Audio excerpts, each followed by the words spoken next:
how can I explain myself without say everything about the show is coming. So.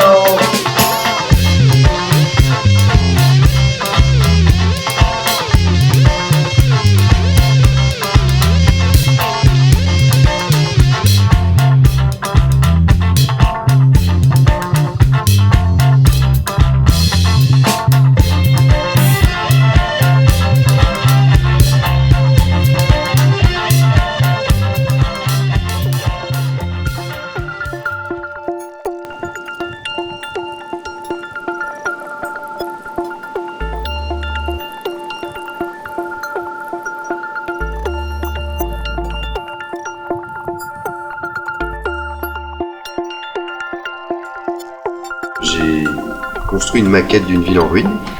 C'est un vieux projet. C'était avant que je fasse des animaux. J'étais étudiant en Beaux-Arts de Paris et voilà, j'ai cherché un thème qui me permette d'aller papillonner dans tous les ateliers, de faire de la photo, de la vidéo, de la gravure, du dessin, voilà. Donc c'était un prétexte, un peu un sujet d'école, quoi. Et à partir de ça, un peu à la manière de Poussin, de Nicolas Poussin ou de Velázquez, je me suis mis à dessiner, peindre d'après la maquette, en utilisant la maquette comme une nature morte, quoi.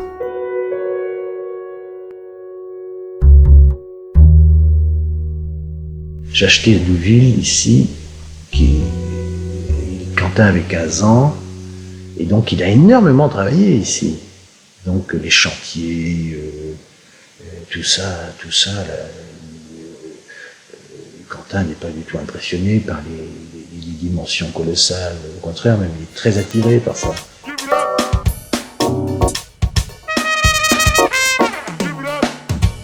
Il disait toujours qu'il rêvait de faire une sculpture comme Bartholdi. Je me souviens d'une des premières anecdotes, il marchait même pas, donc il n'avait pas 1 an. Je le gardais comme j'étais à l'atelier. Je le gardais. Et alors, j'avais un peu l'habitude d'étaler tous mes dessins, des dessins en fusain qui étaient assez fragiles. Je les étalais dans l'atelier. Et je me souviens de l'avoir étalé et d'avoir fait une espèce de petit passage entre les dessins. Il y avait 20, 30 grands dessins. Il y avait un petit passage, donc il fallait se faufiler entre les dessins, évidemment, éviter de mettre un doigt de pied dessus parce que ça marquait un petit peu. Et ben il était là, 4 pattes, entre les dessins, et alors il s'appliquait vraiment à ne rien toucher. Here is Quentin Gallery in direct in live in the Museum of New York. This is the most beautiful museum in the world. T'as vu les chicots là? Bon. Et la bouche. Regarde la bouche du machin. Entre l'éléphant et l'hippopotame. C'est insensé. J'adore les muséums d'histoire naturelle, c'est une source d'inspiration sans fin, quoi. T'as des univers de formes, de déclinaisons anatomiques et morphologiques stupéfiants, quoi. On a des échelles de squelettes, de fossiles, de crânes, c'est un régal. C'est pas seulement ce qui est montré, mais la manière aussi dont c'est montré, tu vois, avec les structures qui présentent les crânes un peu en lévitation ou sur un plan, etc. Donc c'est pour moi une grande source d'inspiration. Quel drôle d'engin. Oh la taille du machin. So what is doing with all that stuff? You know, we have mainly a lot of school children. Yeah. You know, and they study. So this is one tooth of a T-Rex. Ouais. You know, this is a bone. Can I touch it? Sure. Wow. Yeah. Are you here on holiday? No, for work. What do you do? I'm a sculptor. Oh. I got an exhibition in the gallery here. Oh, gallery? In Chelsea, yeah. Oh, very nice. 4-5 expos personnels par an, ce qui est énorme. Donc là, à l'automne, il y a New York, je vais être à la foire de Turin, novembre il y a Singapour, septembre Bruxelles. Une peinture est une œuvre unique. Avec le bronze, on peut faire des multiples. Il me semble que c'est très important de faire ce qu'on aime faire, mais de vivre de ce qu'on aime faire aussi. Tu vois, ça te réconforte dans l'idée que t'es pas complètement à côté de tes pompes et que il y a des gens qui te suivent dans ce cheminement. Michel. Ah oui, d'accord. It's very good to meet you. Congratulations. Thank you very much to meet you too. Michel ou Michael? Michael. Michael. Comment Michael Jackson? Yeah. Ok. Merci beaucoup. Mais de rien. C'est un plaisir. Réussir, c'est donner du sens à tout ce que tu as fait avant. Donc ça donne de la confiance, ça donne de l'énergie, ça donne envie de continuer. Ça fait 15 ans que je fais ça, j'ai 38 ballets, je me dis que je vais au moins faire ce métier jusqu'à 70 ballets, parce que physiquement c'est quand même un peu, voire peut-être même plus. Donc en fait je suis qu'au début. And now for my next number.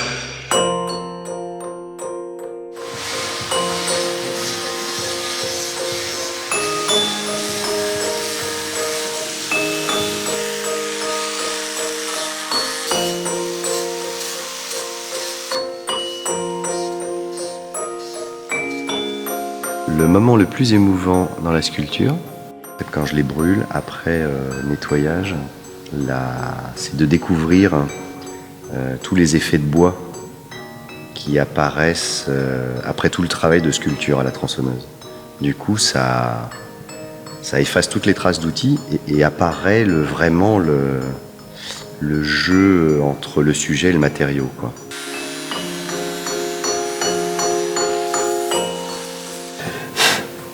Très tôt, j'ai voulu vivre de l'art, enfin de ce que... Encore? Même très petit, je voulais vivre de ce que je fabriquerais avec mes mains. Parce qu'en fait, Quentin, ce qu'il avait dit, il avait pris une fourchette et il avait dit « je veux dessiner ça ». Alors je voulais être architecte, designer, bon, je fais de la sculpture, c'est pas trop éloigné.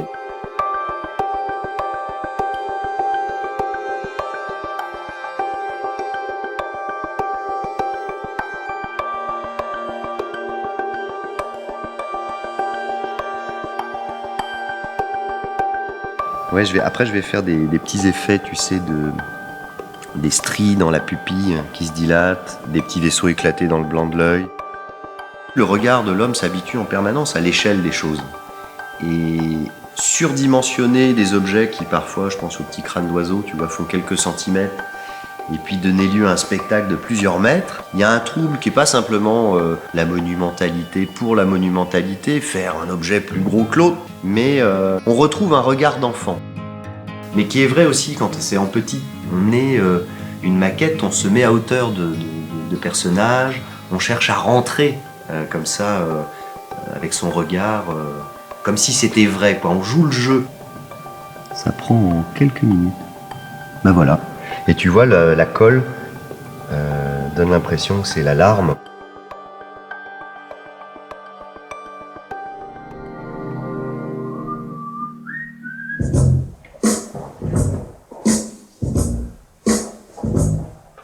Je le positionne là dans l'espace. Après, j'attaque. Même des choses très simples, l'observation d'une feuille, d'un oiseau, d'un escargot, n'importe quoi, le noter. C'est tout l'exercice intellectuel qui consiste à observer un événement, à l'analyser et à le déconstruire. Et puis le refaire en le faisant passer par la main sur un bout de papier. Ça, c'est rien que la mise en forme à travers un dessin, comme ça, transformer une petite idée en dessin. Ça, c'est un élément qui m'émerveille toujours, c'est cette faculté qu'ont les hommes à transformer une pensée en quelque chose de matériellement visible. Ça, c'est une faculté absolument unique. C'est unique. Il faut se rappeler que c'est considérable, une chose comme ça.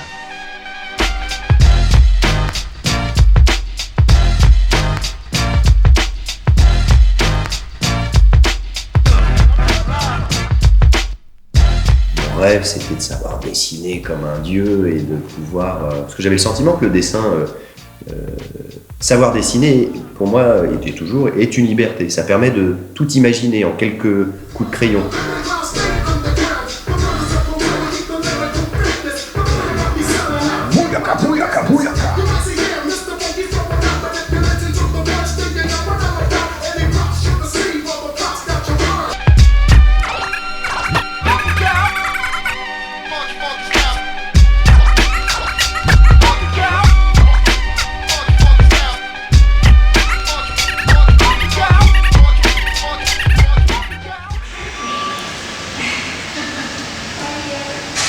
Cool.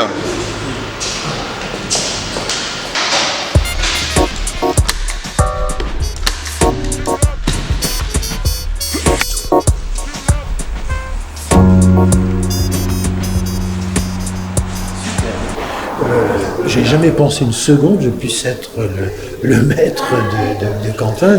Je ne pense pas qu'il ne se soit jamais senti un élève, ni un disciple, ni quelque chose de ce genre-là.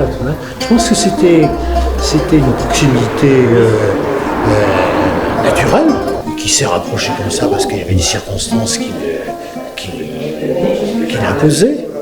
Et puis ça s'est fait comme ça. Puis on a essayé surtout de le faire très soigneusement, de part et d'autre d'ailleurs. Je crois qu'on a été très appliqué à bien le faire. C'est ça qui a bien marché.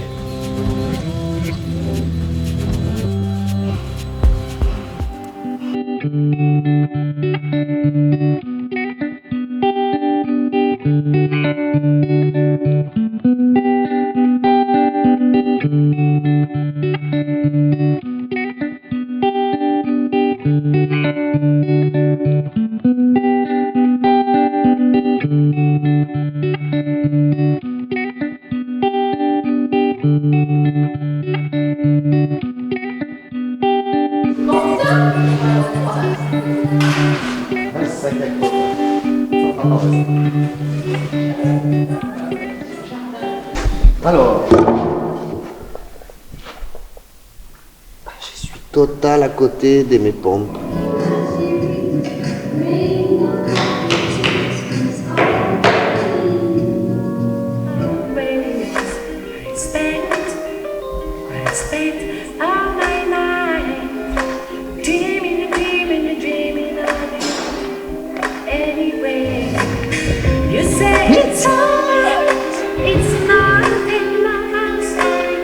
Après 2 bouts là, un là, et terminé.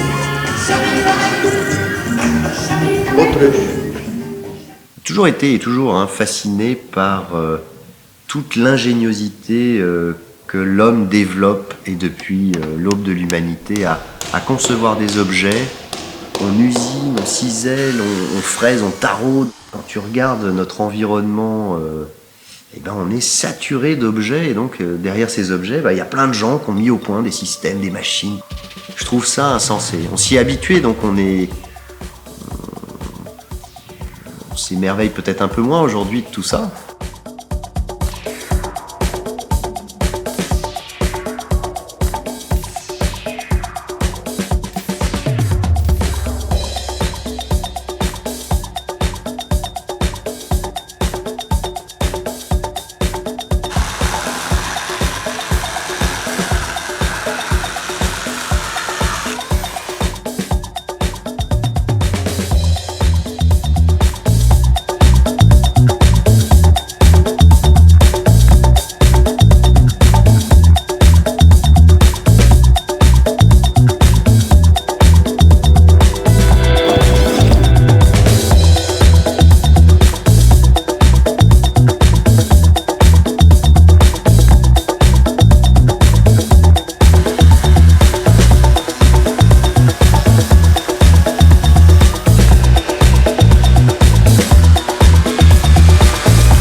Des trucs, tout le temps construire des trucs, quoi. Même en fin de repas, je me mets avec c'est le petit bordel de fin de table, les bouchons, les papiers d'aluminium. Je m'ennuie vite si je donne pas... La cuisine, c'est ça, j'adore cuisiner. Bon t'as quelques copains qui viennent, t'achètes des petits machins, t'agences ça, il se passe quelque chose pour les papilles, et tu partages un truc ensemble. La création, c'est ça, c'est partager ensemble un point de vue, une idée, un agencement, donner à voir, donner à partager, quoi.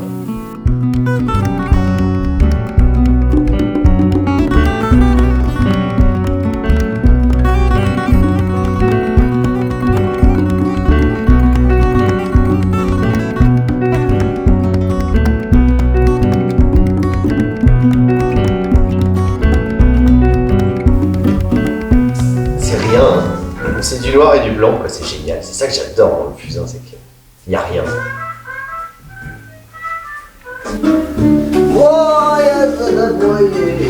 Ah,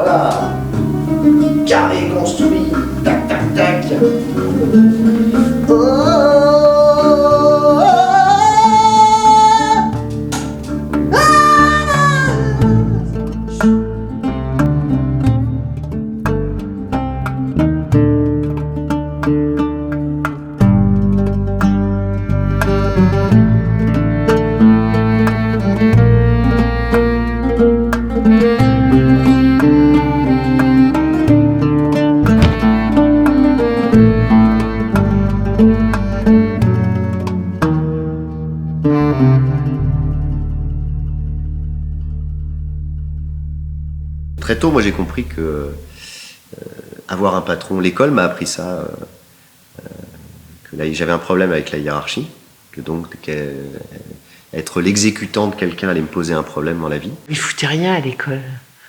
Donc moi je me suis dit, pas de seconde générale.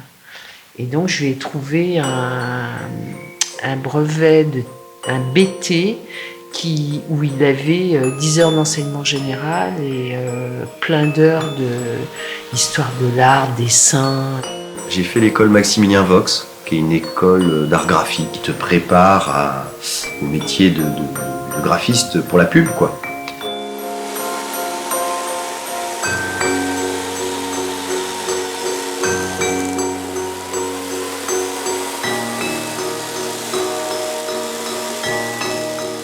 C'était la rentrée de première, j'étais en première.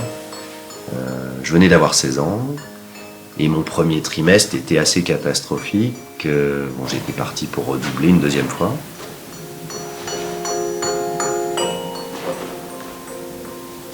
On lui a dit, Quentin, ça va pas, on s'est planté quoi, d'orientation, tu t'es planté, ça te convient pas, t'y vas pas, tu sèches. Mon père intercepte un bulletin. Et puis on a eu une petite conversation entre quatre yeux un soir, et il me dit, écoute, t'as 16 ans, l'école visiblement c'est pas ton truc, enfin ça marchait pas bien à ce moment-là, arrête l'école, fais quelque chose qui te plaît, apprends un métier.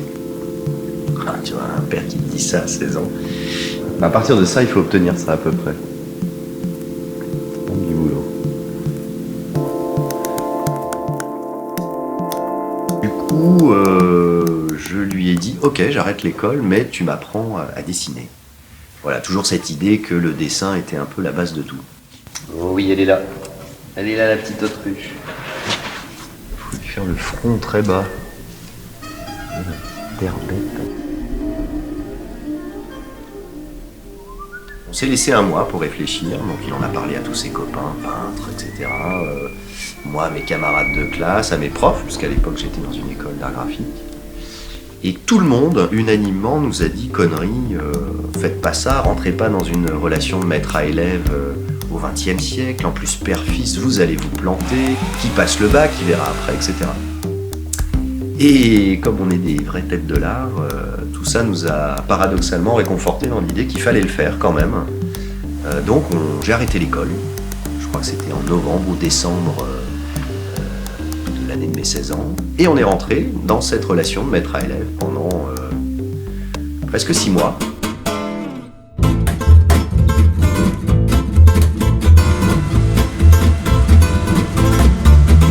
Je lui ai demandé d'avoir une exigence de travail, 8 heures le matin, tu vois, jusqu'à 6 heures le soir, d'aller voir des expos, et pas simplement d'aller les voir, de faire un commentaire un peu senti quand même après. Je voulais avancer sur le coup pour amaigrir le coup.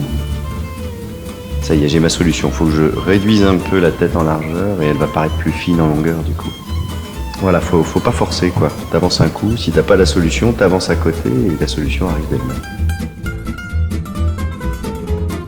C'est moi qui étais demandeur vis-à-vis de lui, par rapport à cette expérience d'apprentissage du dessin.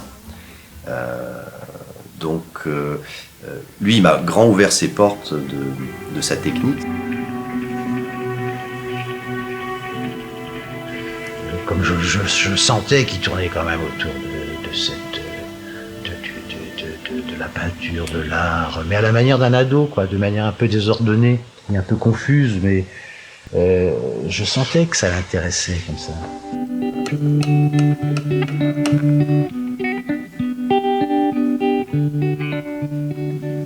Je sais pas qui disait ça, c'est pas Jaurès.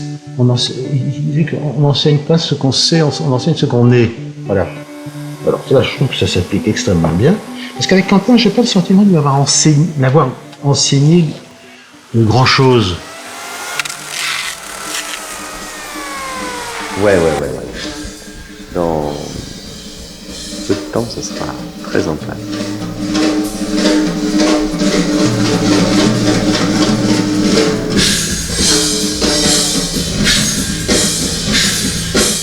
j'enseignais à ce moment-là aux Beaux-Arts de Rouen. Donc 2 jours par semaine, il n'était pas là. Et donc quand il partait, je crois le mardi, il me laissait un sujet, enfin il me donnait des directives de dessin. Et je me souviens qu'il était revenu donc le mercredi soir, j'avais avancé un dessin, mais qui fonctionnait pas, tu vois, c'était pas mal, mais c'était pas pertinent, quoi, il n'y avait rien d'extraordinaire. Et donc il était rentré, moi j'avais bossé 2 jours, tu vois, sur un grand dessin, un grand format. Et je lui dis, écoute, c'est terrible, parce que ton dessin là est pas formidable. Par contre, au cours de la journée, il a été vraiment très beau ce dessin. Il a été très beau, et puis il est retombé, et il s'est perdu. T'en as trop fait, ou t'as mal fait, ou bref. Et là, il a fait un truc qui a été une décision qui m'a beaucoup aidé à comprendre.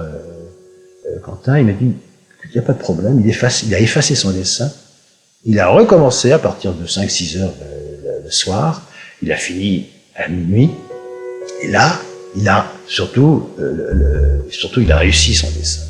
Tu vois.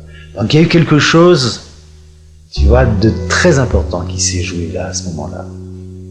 Et donc là, je me suis dit que à un degré d'exigence pareil, c'était encourageant. J'écologue peut-être un peu. Parce qu'après, ça coule. Et je vais éviter la coulure qui est une espèce de caricature burlesque de la peinture. Ça marche pas de problème. On recommence, hop, on y va. Et lui s'est confronté pendant 30 ou 40 ans de carrière en tant que prof aux Beaux-Arts à des élèves à qui il n'osait pas dire que ça allait pas, tu vois, de peur de les démolir psychologiquement. Et c'est vrai qu'il était surpris avec moi du fait que, ouais, pas de problème, on y va.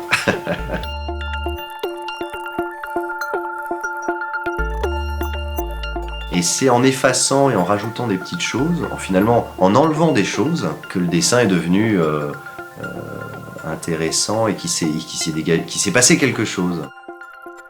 Tu peux bosser 1 an sur un projet. Si ça marche pas, ça marche pas. Donc il n'y a aucun problème, si tu veux, à effacer ce qui a demandé tant de travail. La bonne idée, c'est qu'il faut réaliser quelque chose qui fonctionne. Il faut mettre en scène des mystères, tu vois,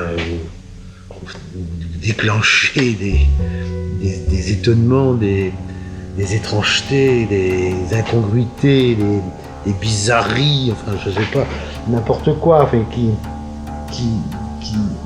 permet d'appréhender les images avec suspicion, méfiance.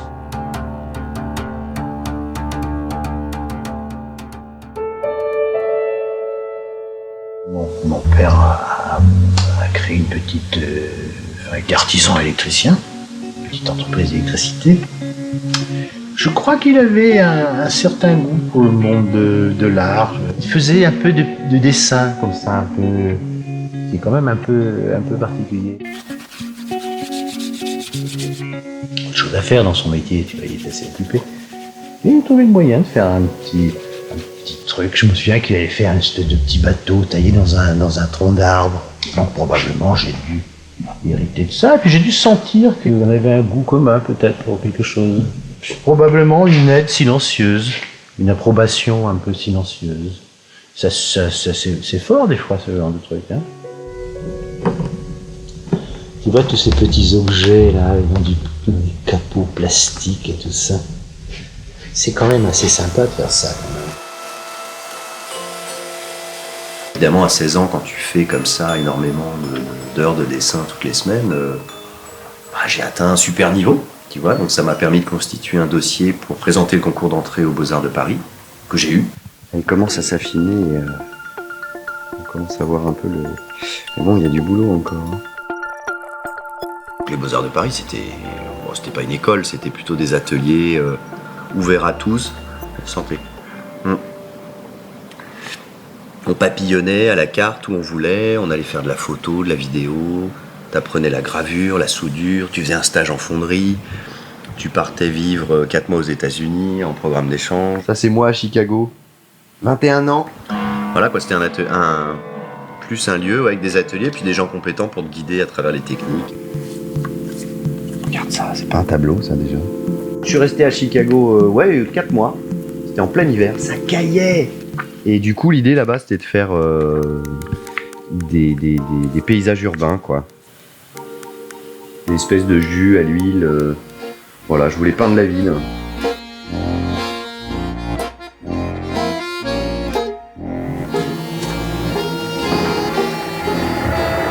En développant cette histoire, ce qui est intéressant avec l'animal, c'est que d'un point de vue sculptural, c'est une déclinaison formidable autour de 2 yeux, 2 trous de nez, une bouche. Et du coup, c'est un cadeau formidable pour un sculpteur de pouvoir appréhender ça.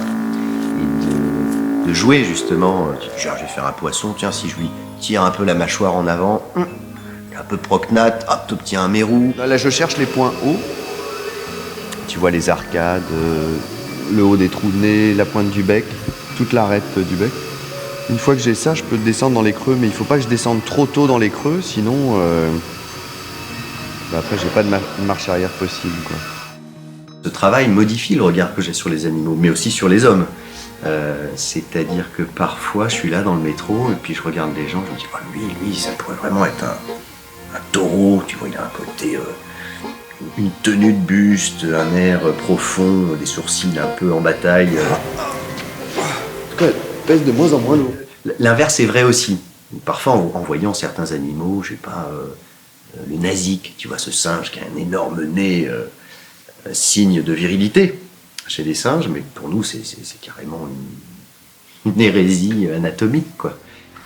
Il a un zizi plus petit que son nez. L'élégance, le ridicule, le côté bonasse de certains animaux un peu ronds, l'hippopotame, hilar.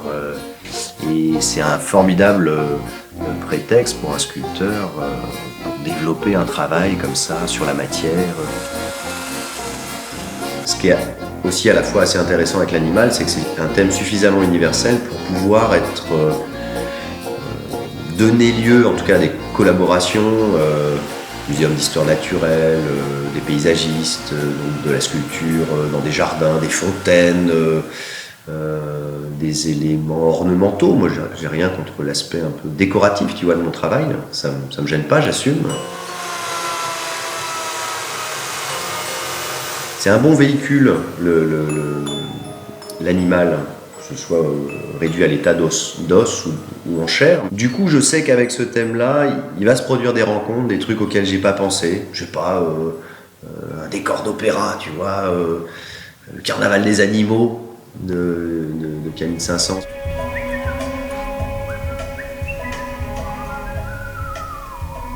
Je commence à être récompensé de 10 jours de boulot, là. Ça se déguste.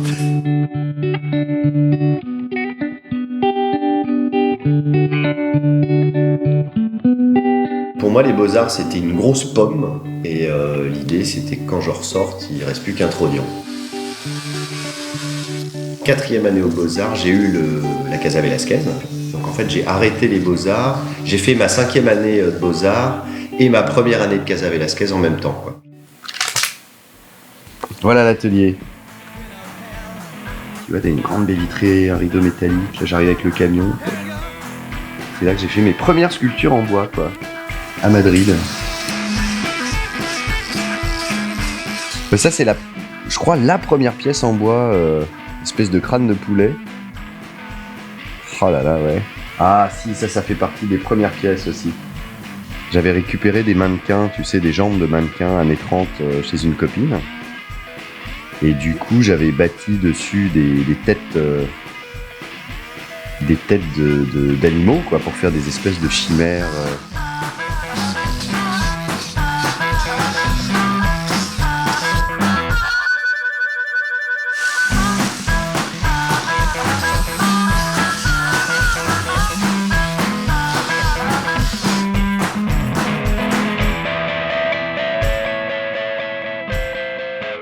Un moment particulièrement intense dans la vie d'atelier, dans la réalisation d'une sculpture, c'est quand tu sens que, pas quand elle est terminée, encore que je suis souvent déçu en fait quand c'est fini, mais avant qu'elle soit complètement terminée, il y a un moment, J'étais parti sur 3 mètres, mais 3 mètres, c'est un peu... Là, j'étais un peu ambitieux. Quand l'attitude, voilà, quand la pose est bonne. Bravo. Ah ouais, elle est très en place, elle est très pompier, tu vois. 19e, quoi, tu vois, t'as une espèce de... C'est extrêmement... C'est pour ça qu'on détestait ça, d'ailleurs, c'était extrêmement... Ils en faisaient trop, quoi. Cette simple position de déhanché, ils te faisaient carrément une... Tu vois, un truc, genre... Hop, j'attrape une fleur, quoi. Après, c'est que du détail, quoi, c'est que définition. Mais quand la sculpture, l'aplomb est bon, l'attitude est bonne, là c'est un grand moment de plaisir parce que ce que tu as rêvé depuis quelques jours est enfin là, quoi, en place. Tu passes par des grandes phases de dépression et des grandes phases d'euphorie tous les jours. C'est un métier captivant.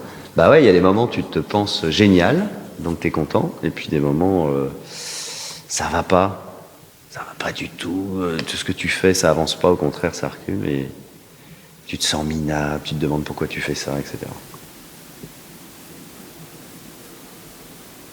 Après je peux faire ça et elle devient très méchante. Le sujet en fait m'a jamais vraiment préoccupé, quoi. C'est toujours considéré que les sujets étaient un peu prétexte à faire des choses.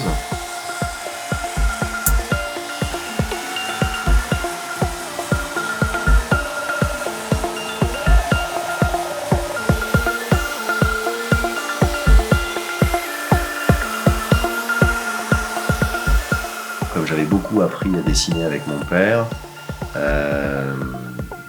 que mon travail était un peu copie conforme du sien, techniquement. Ce que je représentais était techniquement réalisé à la manière de Philippe Garrel, quoi. Et donc pour exister, pour en quelque sorte m'émanciper du travail que j'avais appris avec mon père, je me suis un peu brutalement et arbitrairement inventé un sujet. Parce que comme mon père avait abordé à peu près tous les grands thèmes des sujets de peinture, à savoir le portrait, la nature morte et le paysage, ben, il me restait rien, quoi, tu vois, pour développer une histoire plus personnelle, plus singulière. Donc je me suis dit, tiens, l'animal, c'est pas un sujet de conviction, mais plutôt un sujet par soustraction, quoi. Sur la fesse. Un grain de beauté sur la fesse. J'ai un grain de folie. Un grain de beauté sur la fesse.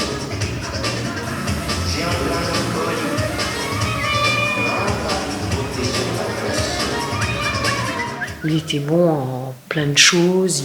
Il a fait du théâtre, il a fait, il a fait plein de choses et il réussissait pas mal.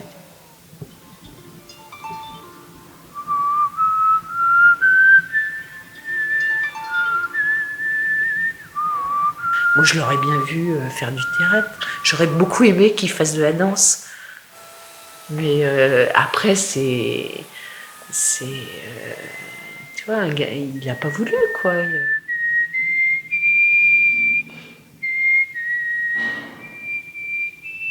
Il n'a pas voulu faire de la musique, il n'a pas voulu... Bon, nous, on n'est pas musiciens, donc c'est pas facile d'obliger un gamin de le motiver pour... mais il aurait été bon en musique.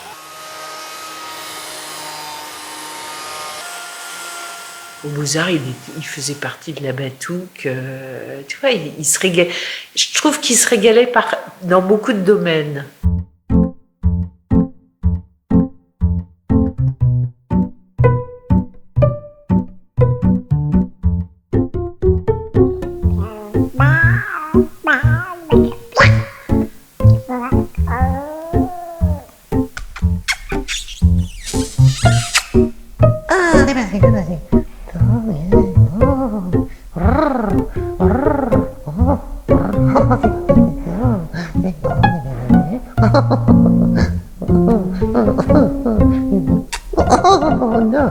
J'ai eu une éducation tout à fait normale, quoi. Enfin, simplement, ce qui s'est produit, je pense, l'événement déclencheur dans mon aventure, c'est que au quotidien, vivre avec un père qui est peintre et qui dessine très bien, si tu veux, une journée type d'un enfant qui cohabite comme ça avec un peintre assez actif. Pour moucher une autruche, pour faire le portrait d'un oiseau. Ouah. C'est que tu pars le matin, tu vois un papa qui arrive à l'atelier avec un petit café, puis qui commence à mettre en place avec quelques coups de crayon une scène, tu vois, avec des personnages sur une toile. Puis quand tu rentres de l'école le soir, tu te retrouves avec un tableau très avancé que tu as vu démarrer le matin. Donc si tu veux, c'est un émerveillement naturel pour un gamin que de voir déjà quelqu'un, mais encore plus quand c'est ton père, réaliser comme ça des scènes avec des personnages, en abordant des problématiques de lumière, de composition, de dessin. C'est comme si ton père c'était un magicien, quoi, capable d'imaginer des scènes complexes avec des lumières assez réalistes. Donc voilà, il y a cette fascination, cet émerveillement, plus qu'un discours ou que de la transmission d'une éducation, c'est plus, je dirais, la position d'un regard, quoi. De sa chambre, c'était un observatoire formidable. Il regardait tout le temps. Il avait sa fenêtre. Certains ont la campagne de leurs fenêtres, d'autres ont des rues, d'autres ont la mer. Lui, il avait un atelier avec un père qui bossait tous les jours dedans. Voilà son spectacle quotidien. Les mecs, ils font ça dans des fours, normalement. Tu poses une plaque sur une forme et tu montes le four tout doucement en température. Et la plaque prend la forme, épouse la forme du moule. Mais là, bon, c'est un peu... c'est artisanal. Sa chambre, elle était juste là en dessous, au-dessus. Et il avait sa table de travail, il avait qu'à tourner la tête et c'était bon, il voyait ce qui se passait dans l'atelier, tu vois. Il trouvait ça plus sympa que de faire ses devoirs. Tu vois, là, elle commence à... un peu caramel.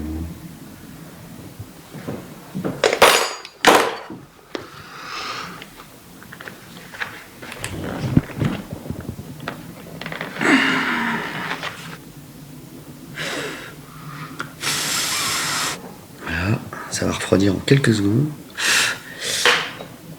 Et voilà, un œil d'autruche. Délire, hein? Allez, c'est parti. À la taille. À la taille, bonzo. Jamais de sa chambre d'enfant, on a une vue qui donne directement dans un atelier avec son père qui s'active à faire des tableaux avec certaine bonne humeur, en écoutant de la musique, sans avoir d'horaire, et puis s'activant à réaliser des tableaux, des sculptures, à jouer de sorte. Il y avait un père qui jouait sous sa fenêtre toute sa jeunesse. Alors je pense qu'il a dû naturellement se dire que si c'est ça, être adulte, si c'est comme ça, si c'est ça un métier, il a dû se dire c'est forcément celui-là que je vais faire. Donc il a pas choisi au fond. C'est venu probablement pour lui de la manière la plus évidente et la plus naturelle du monde.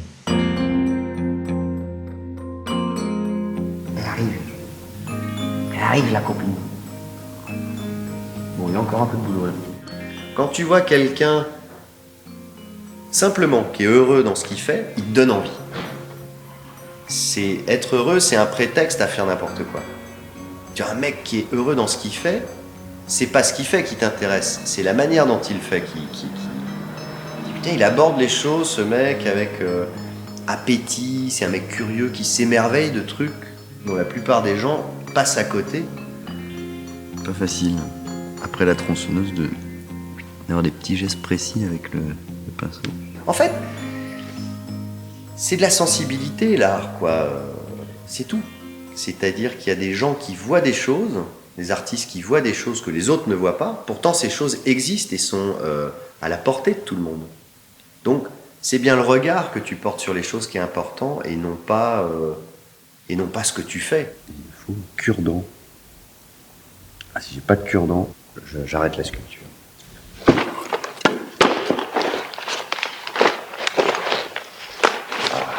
Cure-dent de 1963. Je travaille avec ça.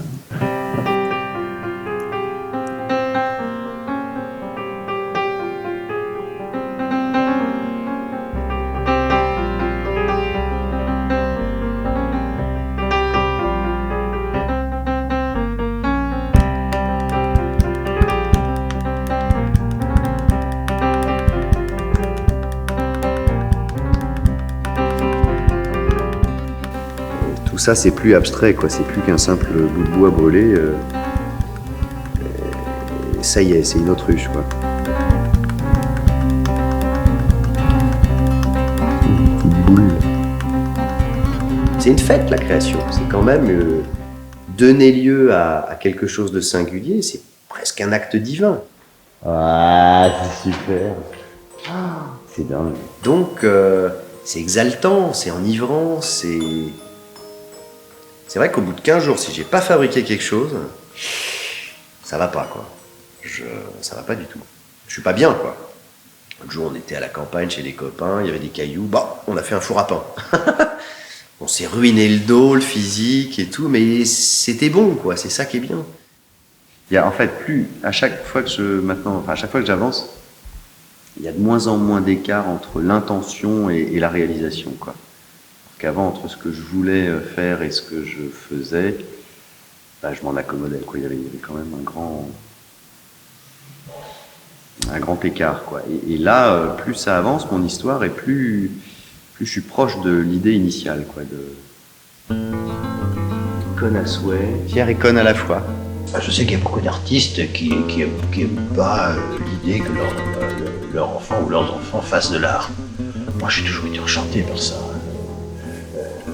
Quand Quentin, j'ai vérifié un peu ses aptitudes avant de commencer à l'encourager. Je ne regrette pas parce que comme il a du succès, comme j'ai beaucoup de goût pour ce qu'il fait. J'en suis au 600. 600. Oh, je vais pas au-delà. Ça brille, quoi. Il faut que ça brille et que l'œil et que ça. Et voilà. ça. Et que j'aime beaucoup ses exigences. Ça, je me retrouve beaucoup là-dedans. Si bien qu'on a des quantités de choses absolument énormes à parler. Il faut que tu le soignes spécialement là. Mais il est bien, il est bien. Oui, il est bien. Ils font là, c'est bien.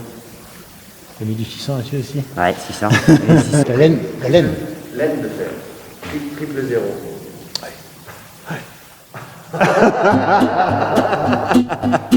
C'est du 600 et du triple zéro, nous on est comme ça les garelles. Faut pas nous, hein. Alors.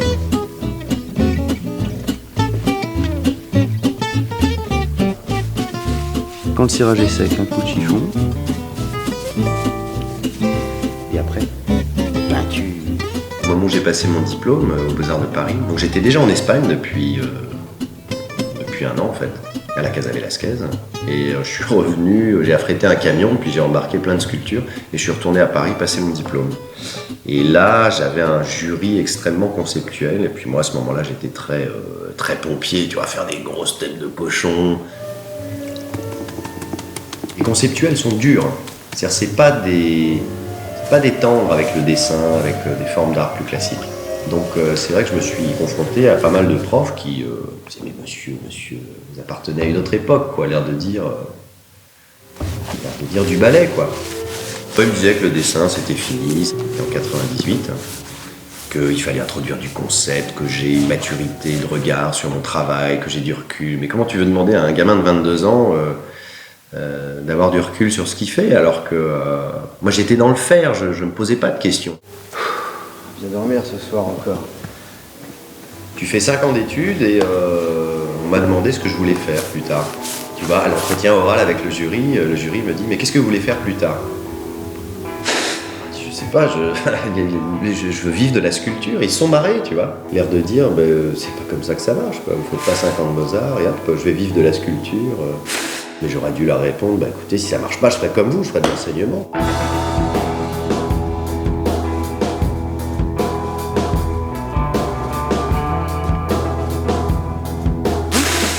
Donc on a failli se battre, tu vois, on s'est un peu accroché au col. Il me disait, vous êtes un pantin, vous n'avez pas su utiliser les capacités de l'école. Alors j'en avais fait des tonnes, j'avais affrété un gros camion.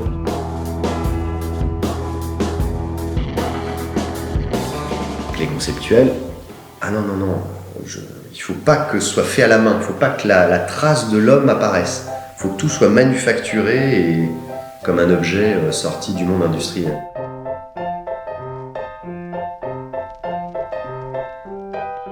Après la casa, donc Philippe lui avait conseillé de faire des concours, parce qu'en sculpture, il y a pas mal de concours, de prix, si tu veux. C'est ce qu'il a fait. Il a présenté un truc à Monaco, il a eu le prix de sculpture, il a vendu les 3 pièces qu'il a présentées, et puis de fil en aiguille... Et je me suis retrouvé à 22 ans à vivre de la sculpture, voilà quoi. Donc finalement, très tôt, je vivais de ça.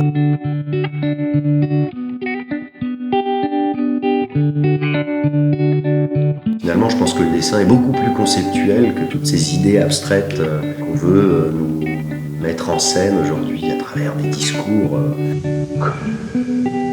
Peut-être que l'art moderne, finalement, a généré une espèce de monstre terrible qu'on ne maîtrise plus du tout. Enfin, je sais pas, je trouve que c'est quand même très sensuel, très sensoriel.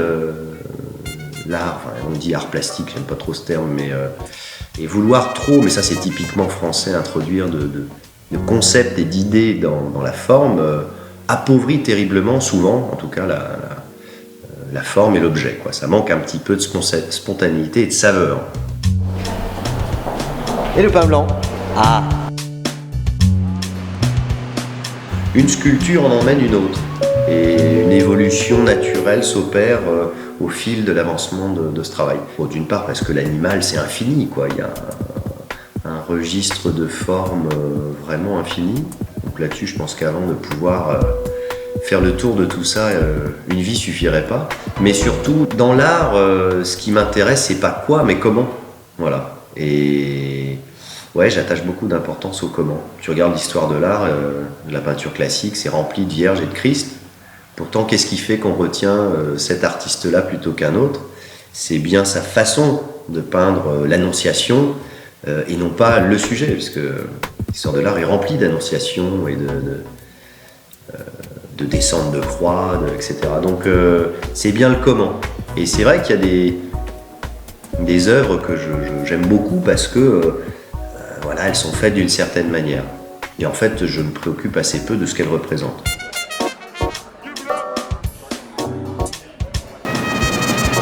Ouais, Garalus. Bon, c'est Quentin. Écoute, j'ai pas pu résister au plaisir de t'appeler. On a encore vendu 2 énormes sculptures. Et c'est loin d'être fini. Voilà. Je t'embrasse. À plus tard. Salut. Ah ouais, non, mais... Délire, quoi. Délire. C'est vrai, hein. C'est pas la belle vie, ça. Hein? C'est pas la belle vie. La main du travailleur. La main du travailleur. Il me dit de ne pas la laisser parce qu'ils vont appeler une heure d'habiter. Ah ouais, Derrière le pâté de maison, là, c'est à... Je regarde qu'est-ce qu'il fait, c'est pour ça que des fois j'aurais fait un petit peu des sculptures. Quoi, comme un masque africain, mais sauf que c'est plutôt une sculpture. 2 bouts de bois, et j'ai vu qu'il y avait 2 bouts de bois comme ça, c'est prêt pour faire le corps.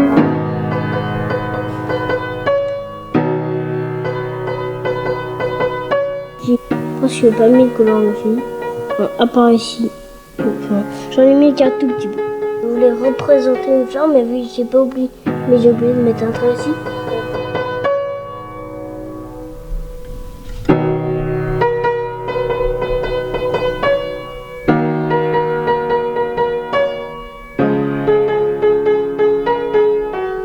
Tu te souviens d'avoir maté des émissions animalières?